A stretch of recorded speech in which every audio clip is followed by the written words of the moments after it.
Ahora sí, un fuerte aplauso. Invitamos a Alejandro Bongiovanni, diputado y director de Políticas Públicas de Fundación Libertad. Iván Carrino, economista y profesor universitario. Y a Ricardo Rojas, abogado, doctor en Historia Económica y profesor universitario. El panel será moderado por Eduardo Martí, fundador y presidente de la Fundación para la Responsabilidad Intelectual.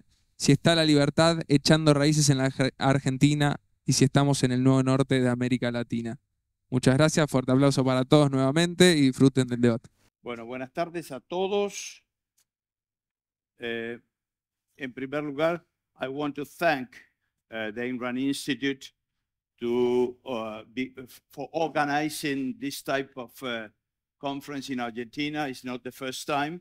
They are investing a lot of money in order to make possible this type of events. I hope that you enjoy them, and I think it's very important to show gratitude because they are collaborating, trying to enlighten Latin American thought, organizing these kind of events. And also, of course, to the organizers, Maria Martí, Alvito Orellana, and all the people who have helped to make this possible. I think it's very important to show gratitude. Let me tell you that this conference is being a great success. Está siendo un gran éxito. Me informaban recién que la conferencia, la entrevista que María le hizo ayer a Javier ya pasó los 2 millones de views. Así que, señores, y estoy seguro que la de Oreste, que hoy nos hizo llorar a todos, ¿sí o no? Nos hizo lagrimear a todos con esta historia, cuando la estemos mostrando, va a también superar récords históricos. Señores, tenemos a 3 de los mejores intelectuales que ha dado la Argentina en las últimas décadas. Les agradecemos muchísimo a ustedes por formar parte de este panel, grandes amigos de toda la vida, 30 años de lucha por la libertad, y vino este salvaje de Milei y nos robó toda la gloria, pero nos sentimos parte del movimiento y de parte de los éxitos que estamos experimentando. El panel, hago un prólogo de 1 minuto y vamos a las preguntas. Ustedes son los que van a tener que hablar. Para poder ayudar y ser un ejemplo para América Latina, como pretende el título de este panel, primero tenemos que lograr transformar a nuestro propio país luego de décadas de decadencia. Para ello debemos modificar leyes, ¿no es cierto, don Ricardo?, desregular la economía y privatizar empresas del Estado, ¿no es cierto, Iván? Privatizar empresas del Estado, frenar la inflación, modificar nuestro sistema monetario y cambiario, desregular el mercado laboral y modificar el sistema educativo, y lo que es más difícil, erradicar de los corazones de los argentinos la concepción totalitaria. Nosotros acá los objetivistas lo llamamos místico altruista, que es marca registrada desde el advenimiento del nacionalismo católico, primero Tacuara y después Montonero. Entonces, ¿es posible hacerlo, muchachos? ¿Podemos hacer semejante milagro para salvar a nuestro país y de paso ayudar a inspirar a Latinoamérica? Yo puse como temas de esta sesión, para eso deberíamos, lo que ustedes 3 sostienen en todos sus escritos de hace décadas y clases: desregular, privatizar, eliminar la inflación, cambiar el sistema monetario y cambiario, desregular el mercado laboral, bajar los impuestos, abrir el comercio, modificar el sistema educativo y transformar valores. Poca cosa. Es bien compleja la situación. Arranco con el juez Rojas. Conozco a Ricardo desde hace, ¿cuánto, Ricardo? 40 años. 40 años. Un juez penal, uno de los hombres más capaces que ha dado la Argentina. Ojalá estuviera en la Corte Suprema de Justicia. Profesor universitario y autor de 20 libros. Y empiezo preguntándote, Ricardo, ¿qué es esto de ¿Cómo manejamos? ¿Es importante desregular y privatizar? Vos que sos un erudito en temas legales, ¿por qué es importante y cómo lo harías? Bueno, vos sabés que se discute bastante cuándo empezó a estatizarse la Argentina. Entonces unos te dicen hace 20 años, 30 años, empezó con Perón, empezó con la Revolución del 30. En realidad se ha cumplido hace poco un siglo de la primera ley de alquileres. O sea, llevamos un siglo ininterrumpido de regulación y estatización del país. En algunos tiempos más profundo, en otros fue más lento, pero no dejamos de destruir el país que se había empezado a construir con la Constitución del 53 a partir de hace un siglo. O sea, no es poca cosa. Y obviamente de la enunciación que vos hiciste al principio, de todo lo que hay que hacer, yo creo que si se hiciera bien, habría que empezar por lo último. Vos mencionaste la reforma o transformación en los valores. Lo que hace un siglo se perdió en Argentina fue el valor del esfuerzo individual, del derecho individual, de la propiedad privada, y poco a poco hemos aceptado la intervención del Estado y la colectivización cada vez más profundamente. Obviamente, eliminar eso es un esfuerzo enorme, pero un esfuerzo que si no se hace, estamos perdidos, ¿no? Desde el punto de vista jurídico, el nuevo gobierno, si vos querés, ha encarado dos aspectos importantes de la transformación legislativa. Uno tiene que ver con la regulación, eliminar toda la cantidad de regulaciones que de a poco se han ido intensificando en la vida de la gente, eliminar la presencia del Estado en buena parte de la vida de la gente y devolverle a las personas su libertad y su dignidad. Probablemente uno de los puntos más importantes que tiene el decreto de regulación es el del que menos se habla, y es justamente la vuelta a la autonomía de la voluntad contractual. Es decir, lo que ha planteado el decreto es todos estos impedimentos para que la gente contrate como quiera.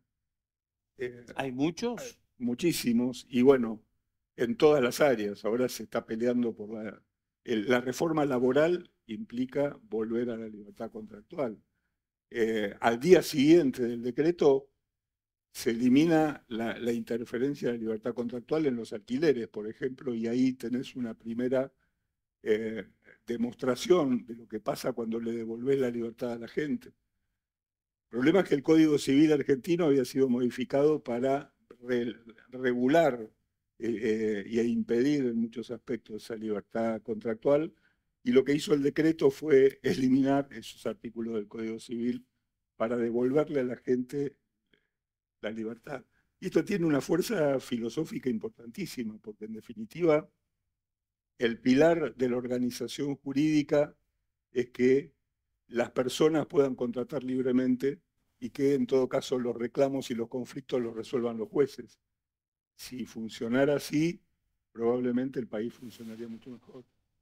Gracias, Ricardo, muy claro. Iván Carrino es un joven economista brillante y inteligentísimo, con una capacidad didáctica espectacular, y además asesora, además de explicar cómo funciona la economía, especialmente en materia de finanzas, moneda, crédito y bancos. Además de eso, asesora en inversiones y asesora muy bien. Doy fe de que los que apuestan y siguen consejos de Carrino ganan plata en el mercado financiero. Pero voy a temas un poquito más macro, Iván, y quisiera que me expliques.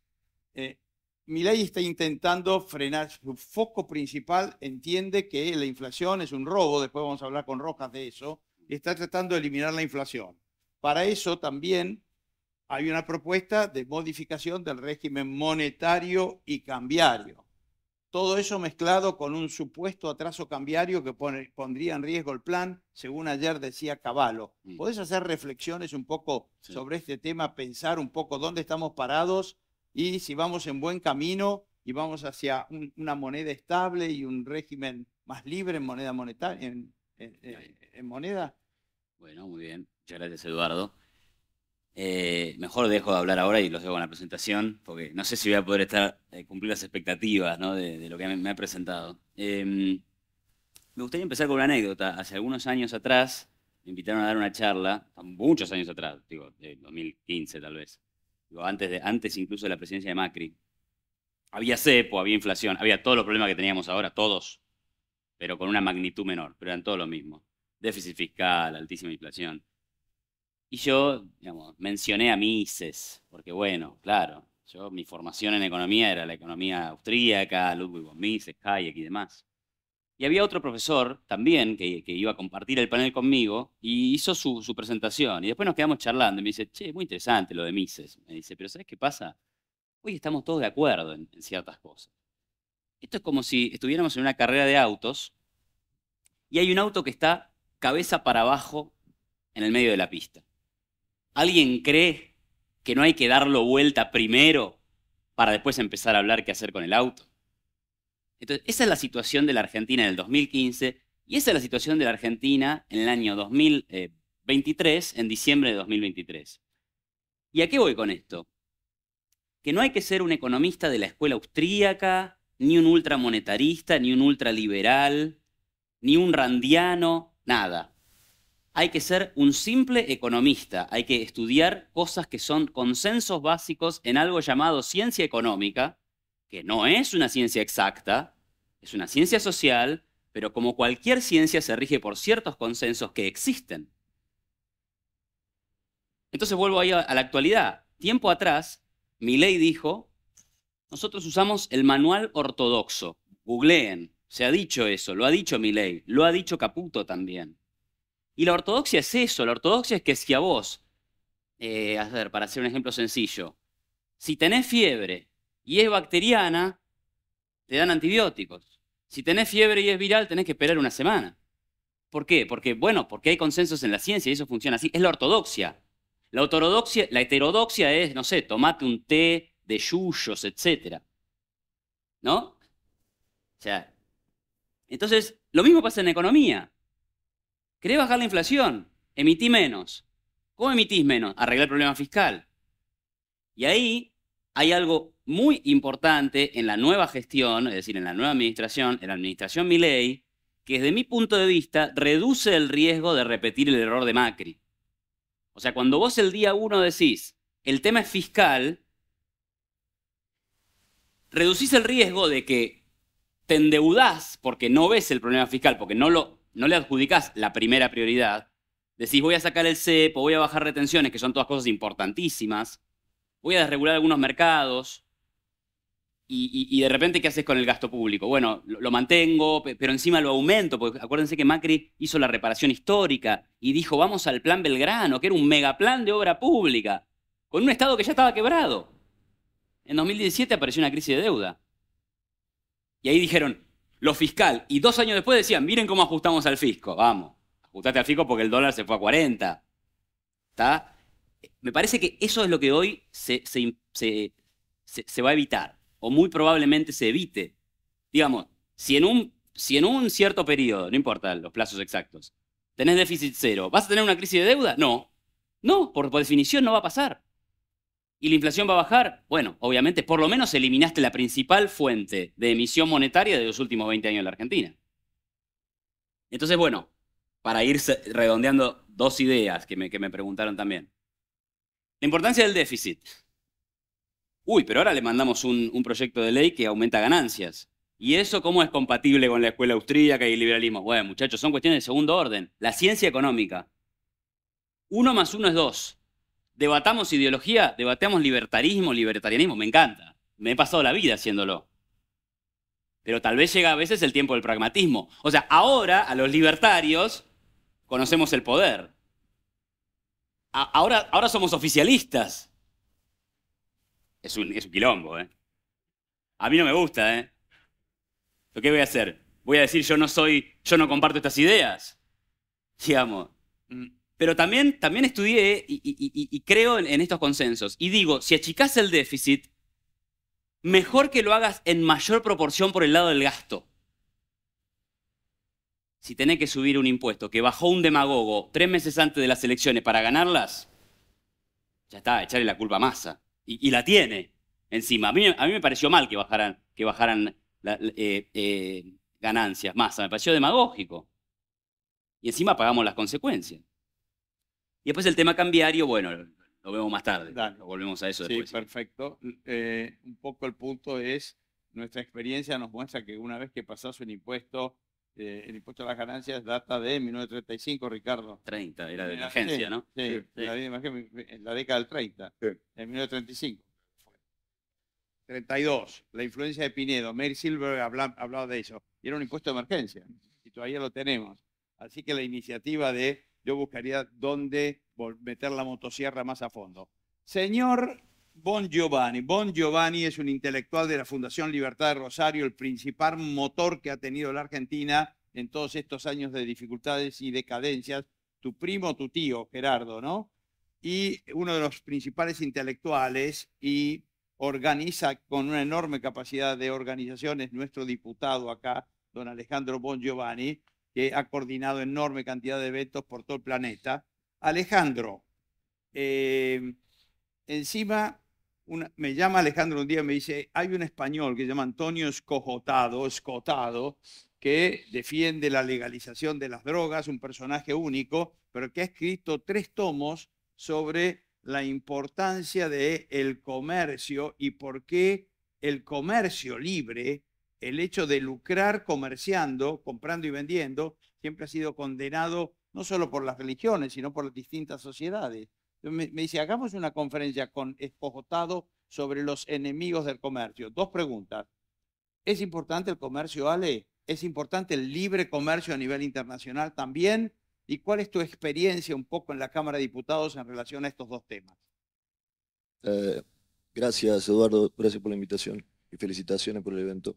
Apuntale más al público. Sí, voy a empezar por lo último, para relacionarlo un poco con lo que dijeron.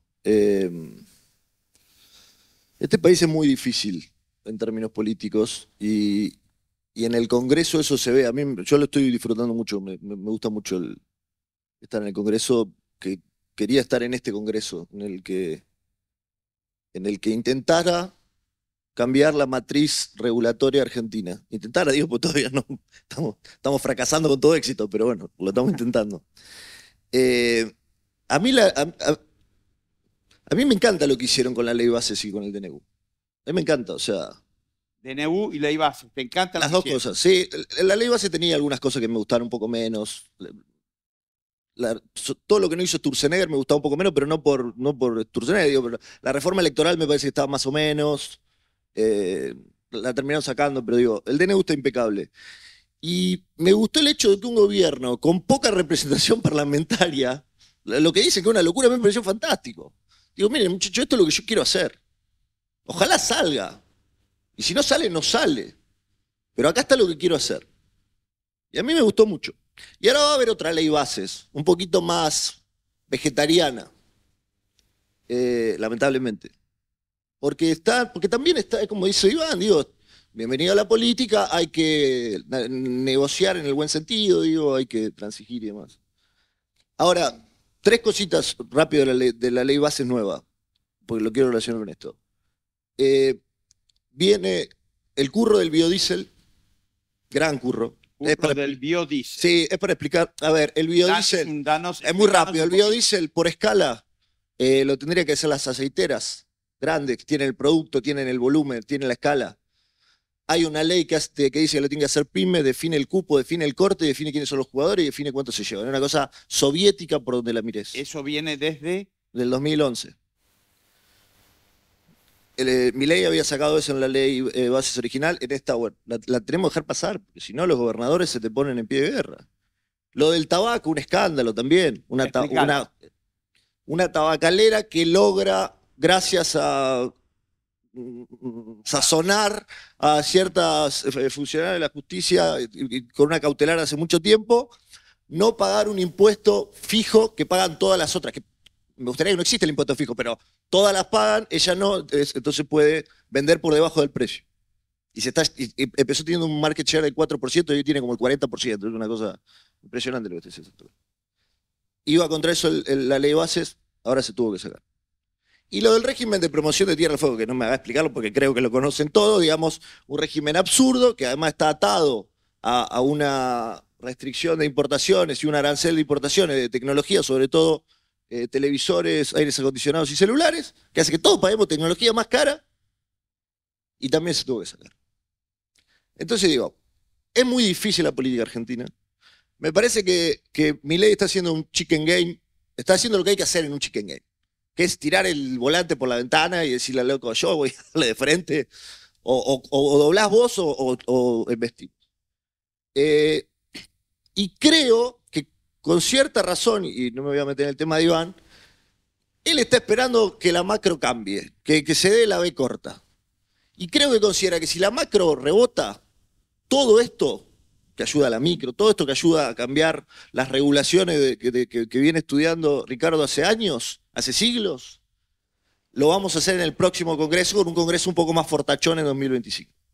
En el medio vamos a intentar, igual vamos a intentar hacerlo. Vamos a seguir mandándole eso, vamos a meterlo, la reforma laboral, la vamos a meter como una ley, vamos a ver si sale, ojalá que salga. Pero me parece que el rumbo está claro. Y lo puso del primer día. Y a mí eso me parece muy bueno, muy bueno. En un país muy difícil. Entonces digo, yo el Congreso lo estoy disfrutando mucho.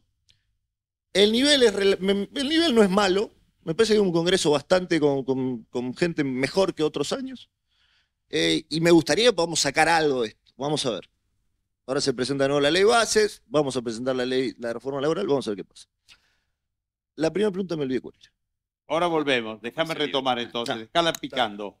Ricardo, ¿por qué es importante hacer una reforma laboral y de acuerdo a tu criterio, lo acaba de tocar Alejandro, dónde estamos parados en la propuesta del DNU y la ley bases? Bueno, a ver, la reforma laboral es fundamental porque hoy el contrato laboral es carísimo. O sea, te cuesta más caro un despido que un divorcio. Y entonces, en ese contexto, en un país que no está capitalizado, donde hay temor a las inversiones, si encima, una vez que contrataste a una persona, deshacer ese contrato te sale carísimo, es prácticamente imposible que haya demanda laboral.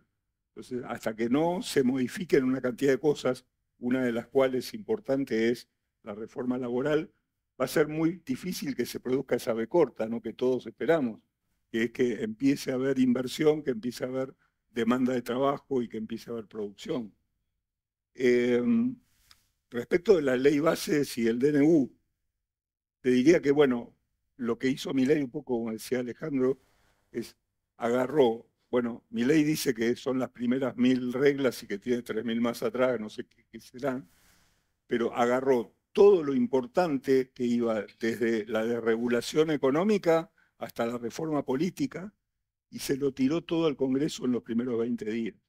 Y si el Congreso hubiera aprobado la ley base, si hubiera aprobado el DNU, tal vez terminaría en récord, en el libro Guinness de los récords por la reforma económica más rápida y estruendosa en la historia del mundo.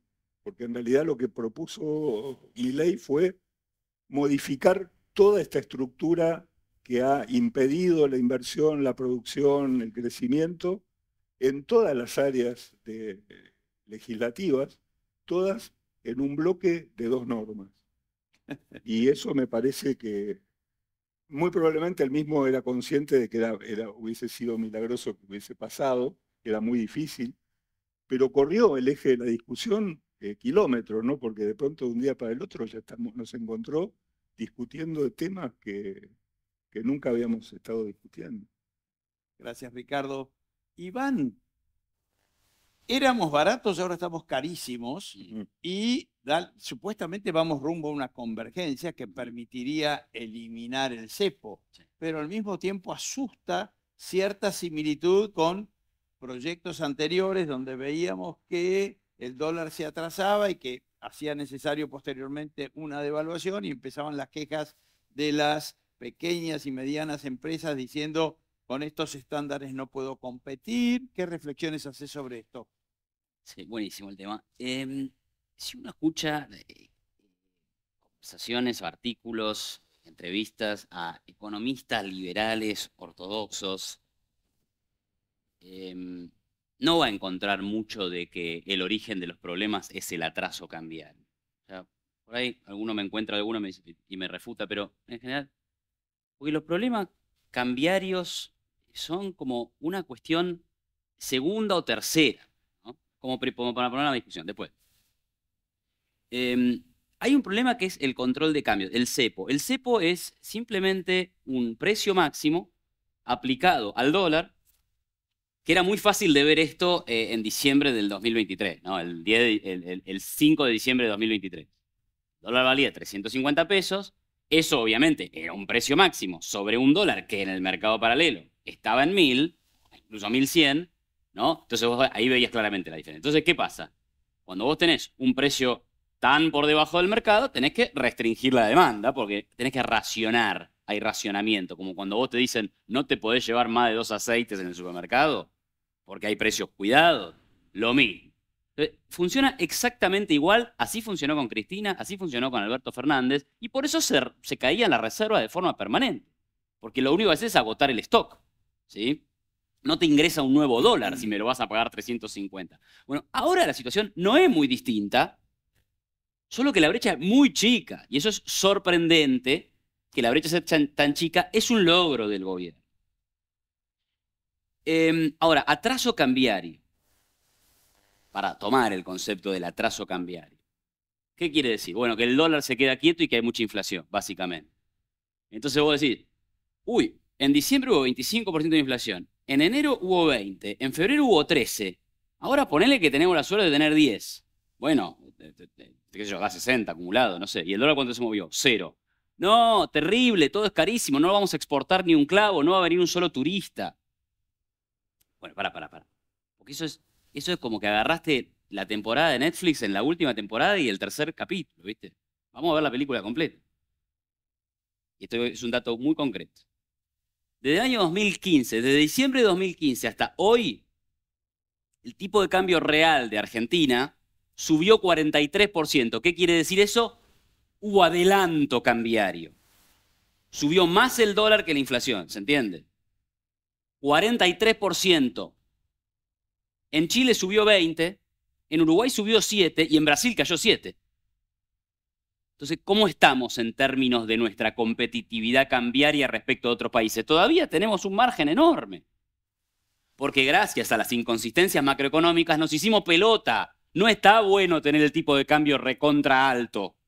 El tipo de cambio recontra alto es una idea industrialista de los economistas antiliberales que quieren un dólar caro para poder exportar, para que la economía funcione a base de exportaciones, y la consecuencia de eso es que los salarios en dólares son miserables.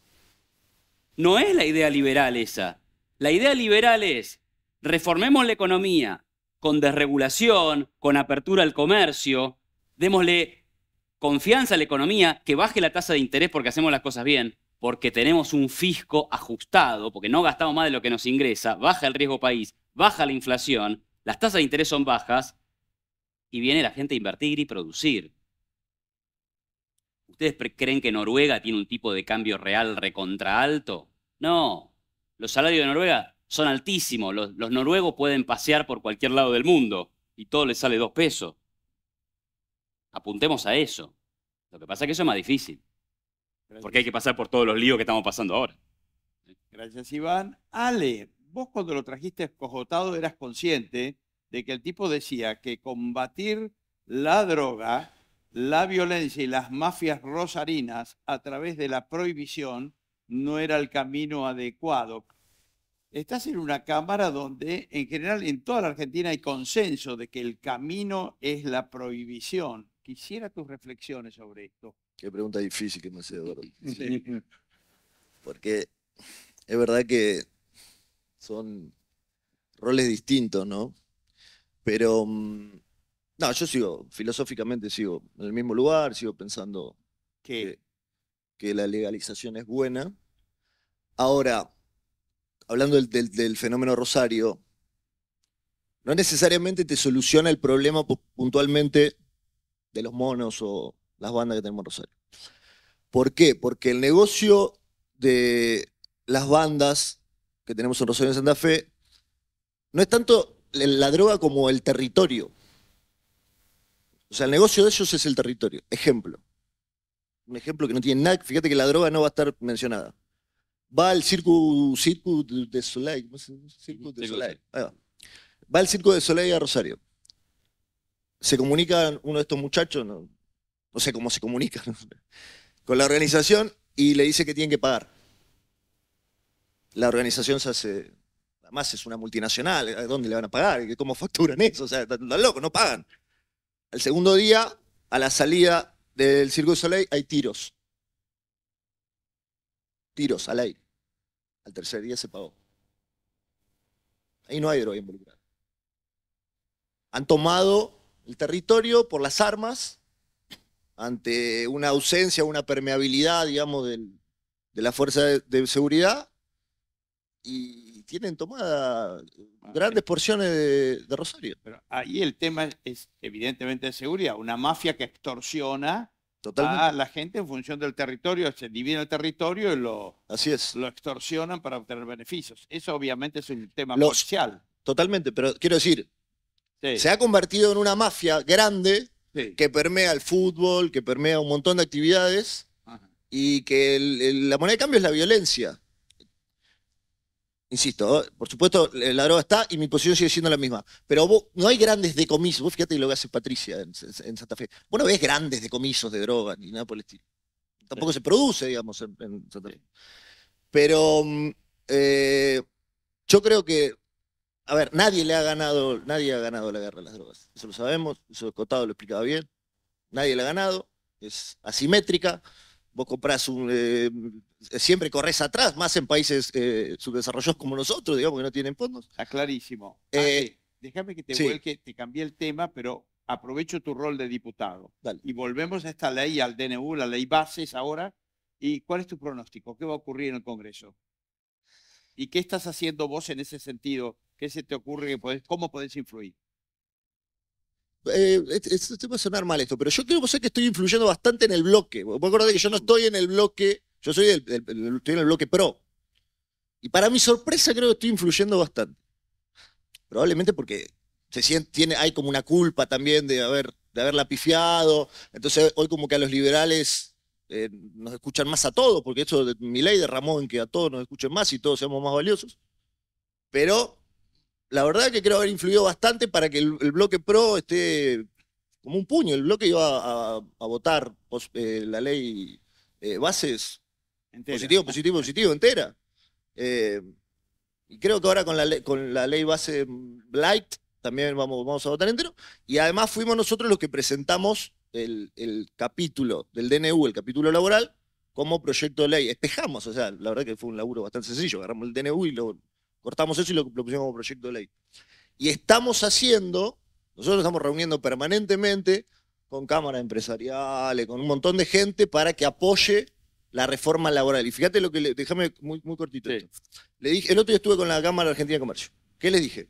Vean lo que pasó con el alquiler. No, Ricardo.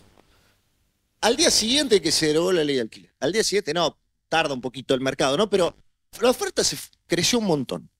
No se vuelve atrás. No van a poder derogar la ley, no van a poder volver a instalar la ley de alquileres. Porque se creó un shock de oferta que la gente lo vio, lo vivió. ¿Qué le están diciendo a los empresarios? Si tenemos la suerte que salga la reforma laboral, yo creo que va a haber un fogón. Estamos en recesión, va a durar la recesión, pero va a haber un fogonazo chiquitito de empleo. Yo lo que le estoy diciendo a los empresarios es, esto está mal lo que voy a decir, pero exagérenlo. Toman 2 empleados, salgan a comunicarlo. Salgan a comunicarlo. El efecto virtuoso de la ley. Porque eso pasó con la ley de alquiler y fue muy bueno. Déjame insistirte en este punto un poquito, que aclares lo siguiente. ¿Cuál es la propuesta de modificación en la ley laboral? Ricardo, también después complementás, pero contame un poquito, ¿qué propone de modificación esta ley? ¿Qué hay de nuevo? No, a ver, el principio le da más voluntad a las partes. Cambia el tema de indemnizaciones, cambia el periodo de prueba. El periodo de prueba pasa a ser de 8 o 9 meses, yo no me acuerdo porque... Creo, sí. Sí, pero creo que ahora lo dejamos en 8. Pero sí, pasa a ser de 8 meses. Todo el sistema de multa, que es una locura total. El sistema de multa es una locura total. No me encontré casi con ningún empresario que ponga reparos. Y también nos juntamos con sindicalistas. Y ya empieza a haber sindicalistas que también... Porque los sindicalistas se están quedando sin base electoral, digamos. El empleado en blanco es un rara avis cada vez en Argentina. Yo digo, yo creo que hay consenso. Creo que si empujamos un poquito sale. Inmediatamente después tenemos que mostrar que fue un éxito, porque los malos van a jugar también. Entonces digo, Iván nos puede decir, la recesión va a durar un tiempo. Entonces, el fogonazo que se puede hacer, el pequeño shock de empleo que se puede hacer, hay que exagerarlo un poco. Lo digo sin término. ¿La recesión va a durar un tiempito, Iván? Bueno, el futuro es impredecible, ¿eh? Pero se hablaba de que marzo, abril iban a ser los peores meses, o sea que iba a ser el piso de la caída. Con lo cual, estaríamos terminando ahora. El mes que viene, incluso tuvimos un dato de febrero que fue menos malo que el esperado. A Orlando Ferrer le dio que la actividad económica creció 0, lo que quiere decir que no cayó, cuando todo el mundo esperaba que cayera en febrero. Ya no cayó en febrero, por ahí vuelve a caer en marzo, por ahí se estanca en abril, pero yo diría que en mayo vamos a tener un dato positivo de crecimiento. Lo que pasa que, viste cómo es el dato del PBI. El año que viene vamos a ver el PBI del 2024 y va a haber dado una caída de 2%, 2,5%. Sí, pero bueno, es esto. Caíste fuerte noviembre, diciembre, enero, febrero, marzo, empezaste a recuperar. Bueno, quedaste en negativo en el promedio. Gracias. Ricardo, ¿algo que acotar o algo que detallar de este proyecto de ley laboral nueva? ¿Es bueno? ¿Estás conforme? ¿Lo hubieras redactado así? A ver, los proyectos de ley muchas veces apuntan a lo posible más que a lo... A ver, si me preguntás a mí, no tendría que haber ninguna ley laboral. En realidad cada uno hace los contratos como quiere. No hay diferencia entre comprar una botella de agua o contratar a una persona. Es un contrato donde funciona la libertad de las personas para contratar. ¿Estás tratando a las personas, Ricardo, como si fueran productos? No, los estoy tratando como si fueran personas. ¿Acaso no tienen derechos? Hoy son productos. Cuando una ley te quita la voluntad y la sustituye por una imposición, está tratando, en el mejor de los casos, como un esclavo, en el peor de los casos, como un producto. En realidad, a lo que apuntamos es que la gente recupere la libertad. Y obviamente, eliminar eso sería impensado en Argentina y, por lo tanto, de lo que se puede avanzar, la ley está bien. En definitiva, es bajar lo más posible los costos de la actividad laboral y sobre todo los costos del despido, ¿no? Porque en definitiva la actividad laboral es una actividad dinámica. Pero yo te escuché decir y llegar a extremos de decir la gente debería protestar a la hora de que cuando le sustraen parte de su salario para planificar su jubilación o cuando le sustraen parte de su salario para dedicar parte de esos ingresos a obligar al asalariado a tener una obra social. ¿Ha llegado a semejantes extremos, Ricardo? Mira, el sistema jubilatorio argentino es un esquema de Ponzi. Es una estafa a gran escala, donde los que llegan últimos son los que pierden. Y en definitiva pierden todos. La única forma razonable de que una persona pueda proyectar su futuro o pensar en su futuro es cuando uno ahorra personalmente. Yo el otro día escuchaba a alguien en la televisión que se quejaba. Yo aporté durante 40 años y toda esa plata que yo puse que era mía y hoy estoy cobrando una miseria. No se engañen. Cuando a fin de mes le descuenta el aporte jubilatorio, esa es una forma de impuesto. No están tomando dinero de ustedes para ponerlo en una cuenta para dárselo cuando sean viejos. Están quitándole dinero para repartirlo en un sistema de reparto donde el Estado se queda con una porción y cuando seamos viejos todos, habrá que ver cuánto hay para repartir. En definitiva, es el sistema más injusto y por eso... Lo que nos estás diciendo es que los fondos han sido saqueados de los jubilados, es decir, que ya no hay nada según ese esquema. El ANSES es una de las grandes cajas donde los gobiernos han sacado plata porque permanentemente le están quitando plata a la gente. Y lo que a vos te pagan como jubilación no se vincula con lo que vos aportaste durante tu vida. De modo que, en definitiva, es un sistema completamente injusto para los más trabajadores y para los más productivos. Si a eso le sumás que hay un montón de gente en el sistema que jamás aportó nada, es mucho más injusto todavía para los que trabajan. Iván, tenés en materia monetaria y cambiaria, hay propuestas de dolarización, está el Bitcoin ahí, que con opiniones encontradas, pero casi a 70 mangos para los ahorristas.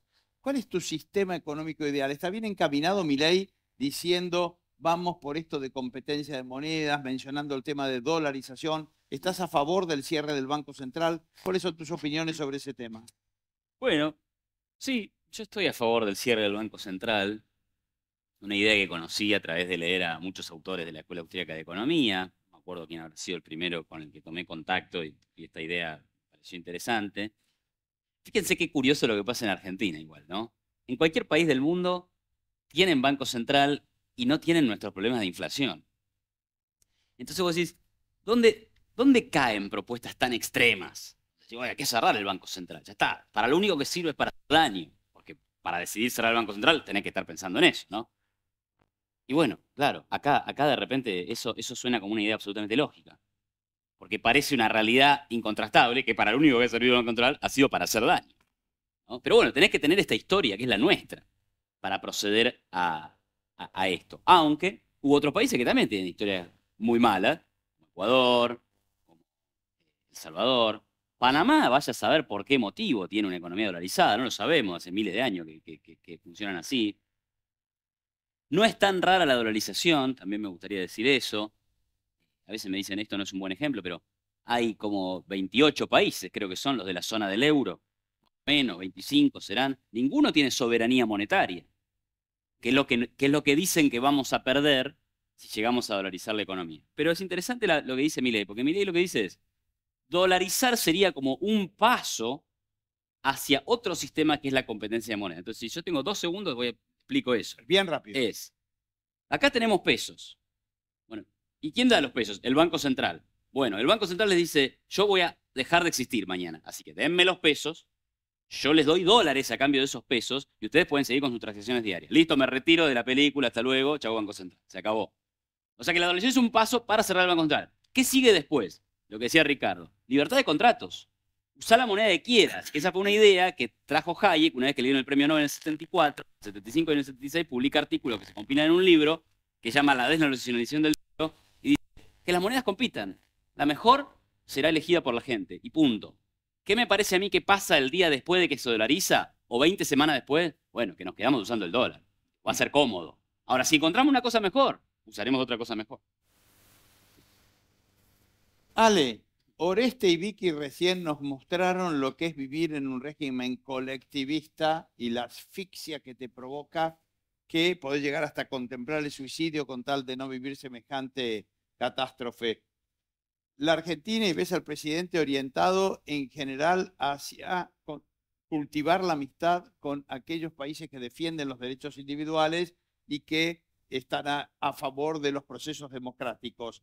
¿Cuál es el clima del Congreso y tu opinión en general respecto a la posición del gobierno, respecto a China, respecto a Corea del Norte, el discurso de Davos, el acercamiento a Occidente en general? Supongo que lo compartís, pero debes tener algunas reflexiones sobre ese tema. Ampliemos un poco. Venimos del asesinato de Nisman, de firmar el pacto con Irán. Venimos de la foto de Cristina con cada uno de los dictadores habidos y por haber del planeta Tierra y visitas hacia allá. ¿Ha cambiado el clima en ese sentido o seguimos con ese espíritu totalitario? No, mucho. Me parece que ese es uno de los puntos donde, mirá, voy a decir lo bueno y también una pequeña crítica. Me parece que el posicionamiento externo de este Ejecutivo es muy bueno y que las formas, en muchos rubros a mí las formas no me importan demasiado, pero justo en relaciones internacionales es un rubro que las formas hay que pulirla un poco más porque básicamente son formas las relaciones internacionales. Entonces, para mí el posicionamiento impecable, pero además la vara estaba muy baja, vos lo dijiste bien, digamos, nos habían metido en el club de los villanos, o sea, realmente era denigrante para los argentinos estar ahí.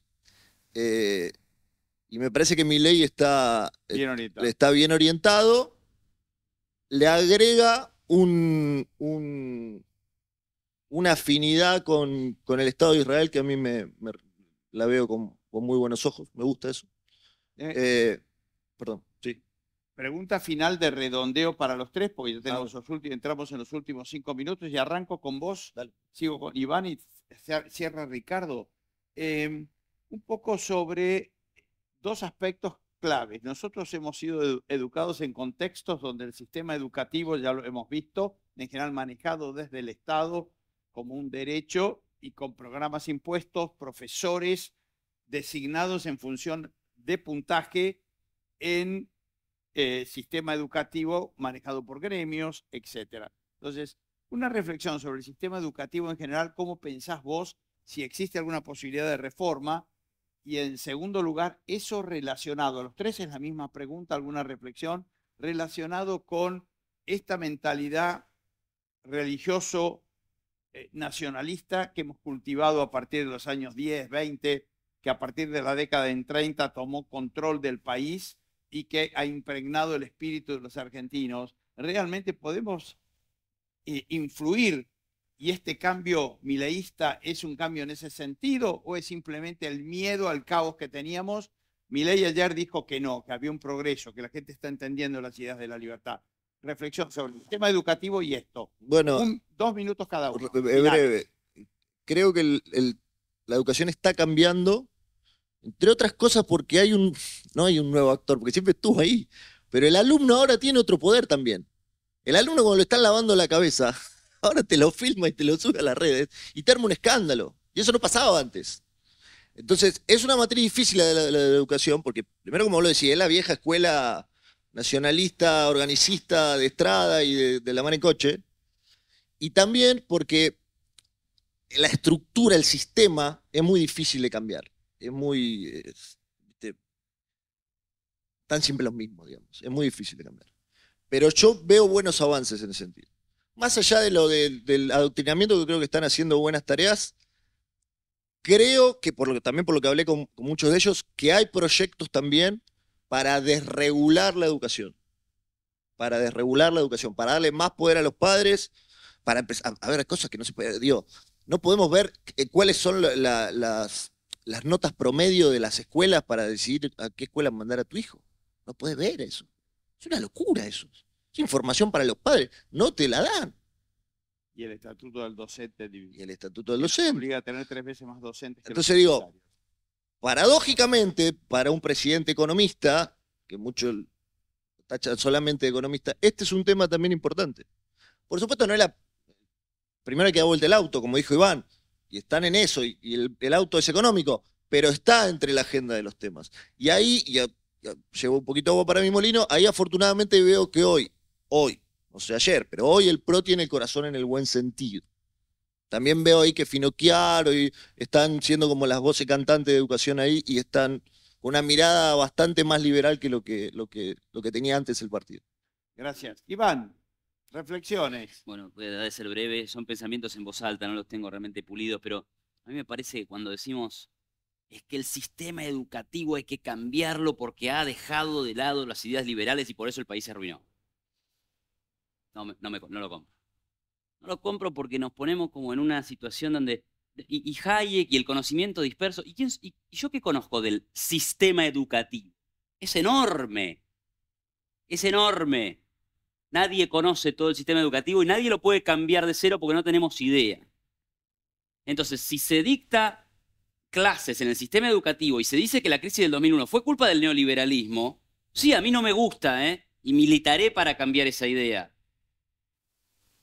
Pero me parece, perdón, lo digo, me parece un poco de que, no lo voy a decir así, me parece como que, no, encontramos como excusas, ¿no? Ah, no, es que como lo domina el Estado me sacaron a mí. No, viejo, por ahí a los educadores compraron la otra versión, compraron la idea de que fue culpa del neoliberalismo, explicaste mal vos.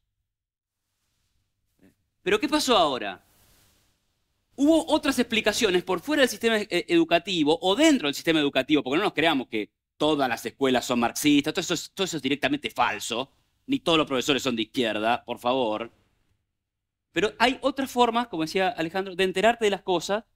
Tenés YouTube, tenés libros, tenés conferencias, anda a informarte, anda a escuchar y votá. Y la verdad, tampoco es que tampoco que la Argentina cambió ahora.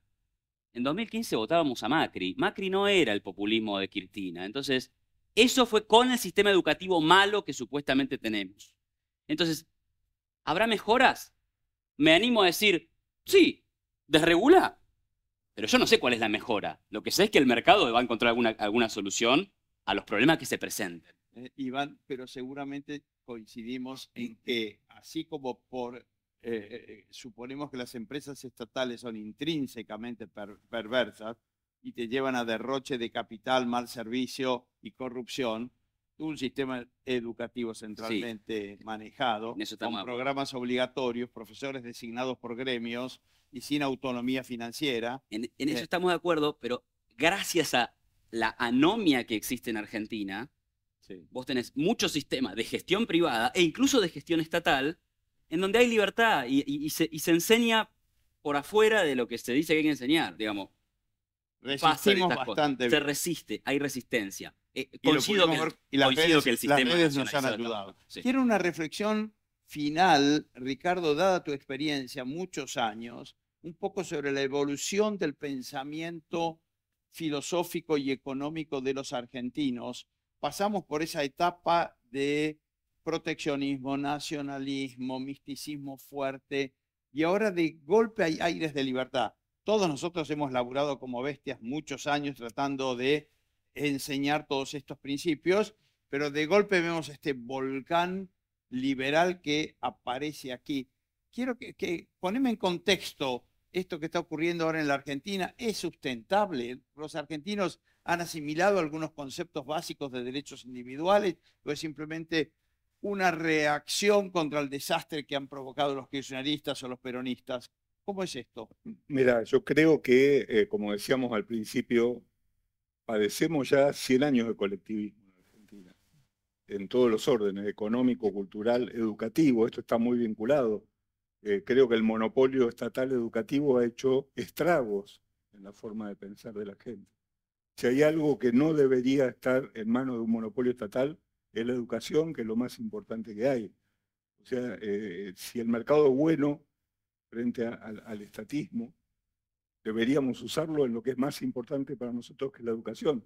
No es casual que hemos tenido generaciones de gente cortadas en un pensamiento colectivista que ha sido producto de la forma en que la gente fue educada. Ahora, yo no creo que en 4 meses de pronto la gente cambió de forma de pensar. Si me preguntás qué es lo que está pasando hoy, te diría, la gente se hartó de los políticos. Yo creo que el concepto de casta que trajo Milei prendió mucho, y sobre todo en la gente más pobre, porque el pobre es el que más padece al político corrupto, colectivista y abusador. Ahora, eso no significa que a Milei lo votó un 56% de libertarios. Lo votó gente que está cansada de esta política. Habrá que trabajar mucho, sobre todo en la educación, para que la gente empiece a darse cuenta que eso de lo que ellos se cansaron es el colectivismo, y que el verdadero camino hacia la prosperidad es la libertad. Pero no creo que en 3 meses la gente haya aprendido eso.